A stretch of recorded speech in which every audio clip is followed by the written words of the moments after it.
Hello friends, ISST word में आपका स्वागत है। दोस्तों, मित्रों, अब हम बात करने जा रहे हैं यूज ऑफ देयर।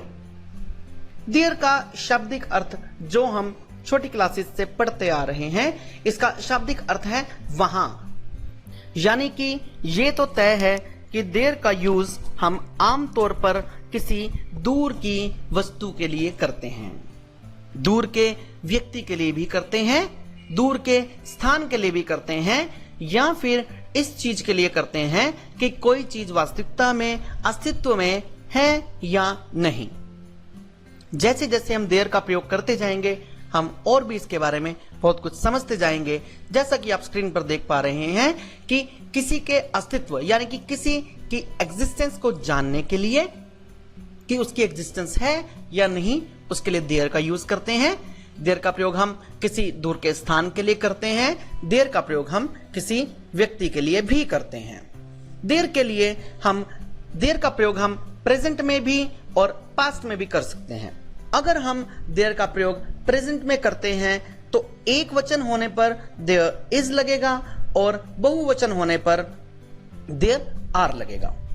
इसी प्रकार से अगर हम देयर का प्रयोग हम वर्तमान में सिंगुलर के लिए यानी कि वर्तमान में एक वचन के लिए यदि हम करते हैं तो देयर इज होगा, और अगर हम वर्तमान में प्लूरल के लिए यूज करते हैं यानी कि बहुवचन के लिए यूज करते हैं तो देयर आर होगा, जैसा कि आप स्क्रीन पर देख पा रहे हैं। इसी प्रकार से यदि हम देयर वॉज का प्रयोग करें तो वो हमारा पास्ट के लिए होगा, और प्लूरल के अंदर अगर हम देयर का प्रयोग करते हैं बहुवचन के लिए तो वो हमारे पास पास्ट के लिए होगा। कुछ सेंटेंसेस हैं हमारे सामने, पहले इनको डिस्कस करेंगे।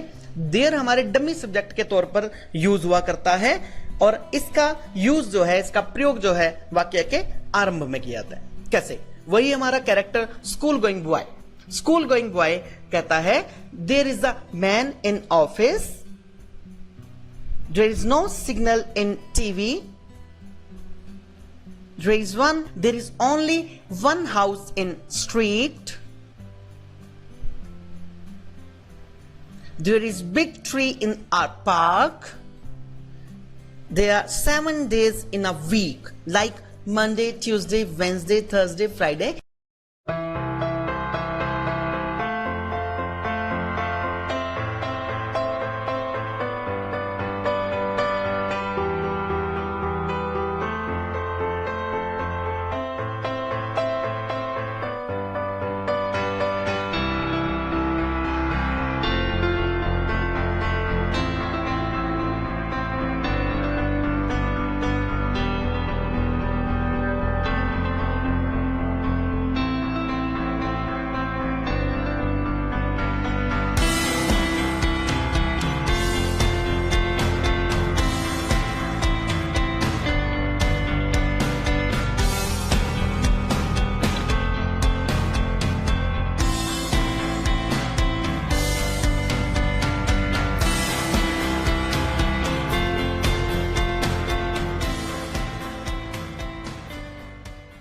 Saturday and Sunday. इसी प्रकार से देयर का प्रयोग जब हम पास्ट में करेंगे तो पास्ट में सिंगुलर के लिए हमारे पास देयर वॉज, और प्लूरल के लिए पास्ट में यानी कि बहुवचन में देयर वर का प्रयोग होगा। वही स्कूल गोइंग बॉय हमारा फिर पुनः कुछ एग्जांपल्स को देता है by saying there was a man in office at 3 o'clock, but now there is nobody in office.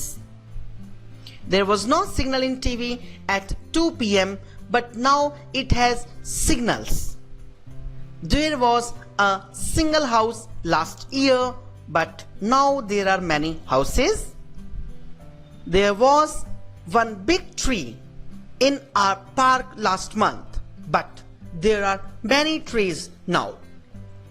There was a train for Delhi at 6 but now there is no train for Delhi. Still there is a bus at 8 for Delhi.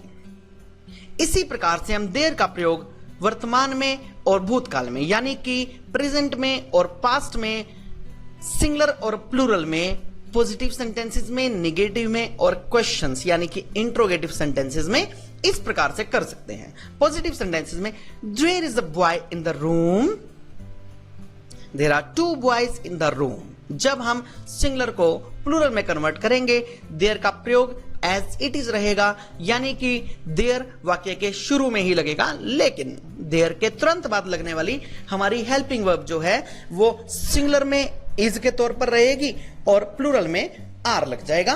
कैसे, दोबारा से देखेंगे। There is a boy in the room, there are two boys in the room, there is no boy in the room, there are no boys in the room,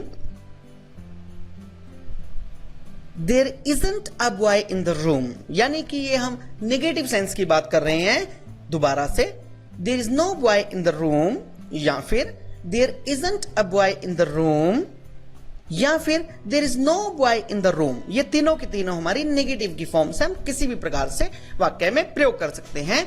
और जब हम इनको plural बनाएंगे तो there are no boys in the room,